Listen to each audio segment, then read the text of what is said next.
আসসালামু আলাইকুম। আজকে একটু মন্ত্রিসভা নিয়ে একটু কথা বলতে চাই।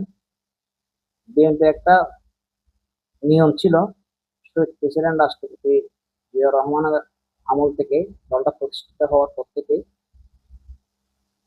যেটা দেখেছি, শহীদ প্রেসিডেন্ট জিয়াউর রহমানের মন্ত্রিসভা সদস্যদের নাম বই পুস্তকে পড়েছি।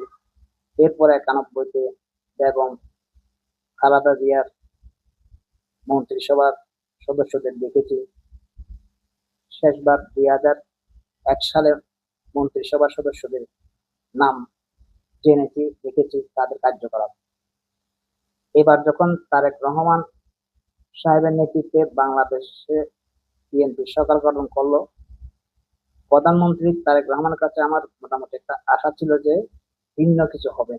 কারণ বিএনপি প্রতিবারই একটা কাজ করে, ক্ষমতার মন্ত্রী এমপি যারা মন্ত্রী হয় তারাই, যারা শহীদ প্রেসিডেন্ট জিয়াউর রহমানের আমলে মন্ত্রী ছিল তারাই।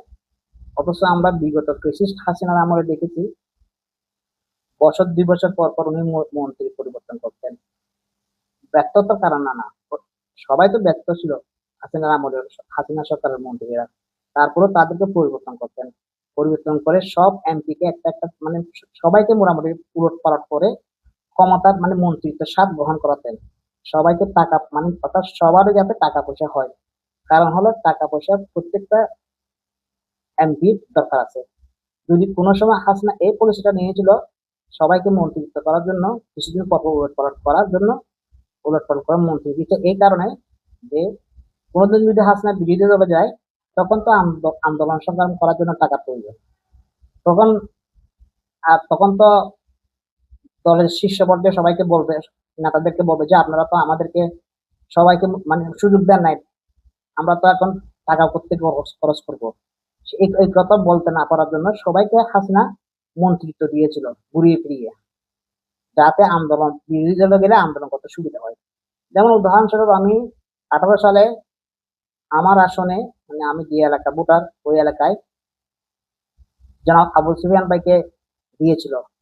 কিন্তু আবু সুফিয়ান ভাই একজন সজ্জন মানুষ, ভালো মানুষ, টাকা পয়সা তেমন একটা নেই।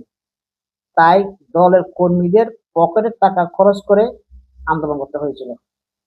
আবু সুফিয়ান ভাই দল সদস্যদেরকে কাউকে তেমন একটা সহযোগিতা করতে পারে না। কারণ কি? কারণ আবু সুফিয়ান ভাইয়ের টাকা পয়সা নাই। সেই জায়গায় হাসিনা সবল হয়েছিল। যদিও দেশ থেকে পালাতে হয়েছে, যদি দেশ থেকে পালাতে না হতো তাহলে সফল থাকতো। কারণ সবাইকে, 300 এমপির সবাইকে মোটামুটি মন্ত্রিত্ব স্বাদ গ্রহণ করিয়েছে। এই জন্য টাকা পয়সার দরকার আছে। সে যাতে টাকা পয়সা বিরোধী দলে গেলে টাকা পয়সা খরচ করতে হয়, আন্দোলন সংগ্রাম করতে গেলে টাকা পয়সার দরকার আছে। যা হোক, সেটা ভিন্ন কথা। আশা করেছিলাম নতুনত্ব আনবে, নতুনত্ব এনেছে জনাব তারেক রহমান সাহেব। তবে তেমন একটা আমার ভালো লাগে না যাদেরকে আনছে আর কি। মোটামুটি বেশ সামান্য অল্প কয়েকজনের প্রতি অভিযোগ ছিল আমার। যা হোক, সেটা মোটামুটি খারাপ না আগের তুলনায়।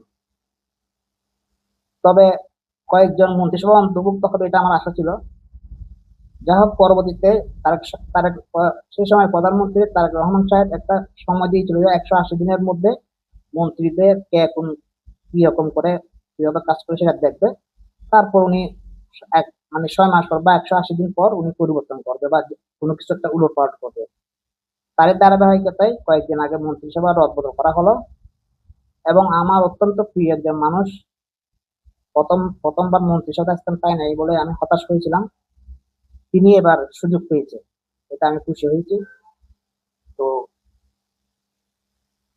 যাকে মন্ত্রী করা হয়েছে বিশেষ একটা দলে, যেমন কয়েকদিন আগে আমি একটা ভিডিও করেছিলাম, আমার অত্যন্ত প্রিয় মানুষ জনাব সালাউদ্দিন আহমেদ সাহেব যদি, মির্জা ফখরুল ইসলাম আলমগীর সাহেব যদি প্রেসিডেন্ট হয়ে যায়, তাহলে জনাব সালাউদ্দিন আহমেদ সাহেব এলজেডি মন্ত্রী হবেন, এবং ওনার জায়গায় আপনার শহীদুদ্দিন চৌধুরী এনি হবেন। সেরকমটা হয় নাই। এখন আমার বিশ্বাস ছিল, যেহেতু প্রেসিডেন্ট হয়ে গেছে মির্জা ফখরুল ইসলাম আলমগীর সাহেব প্রেসিডেন্ট হয়ে গেছে, আমার বিশ্বাস ছিল এই জায়গায় এলজেডি মন্ত্রী হিসেবে জনাব সালাউদ্দিন আহমেদ আসবেন। কারণ উনি এই জায়গায় খুব ভালো করতেন, খুব ভালো করবেন, এরকম আমার একটা বিশ্বাস ছিল। কিন্তু এখানে দেখলাম দলের একজন সিনিয়র নেতাকে আনা হলো, ডক্টর মঈন খানকে।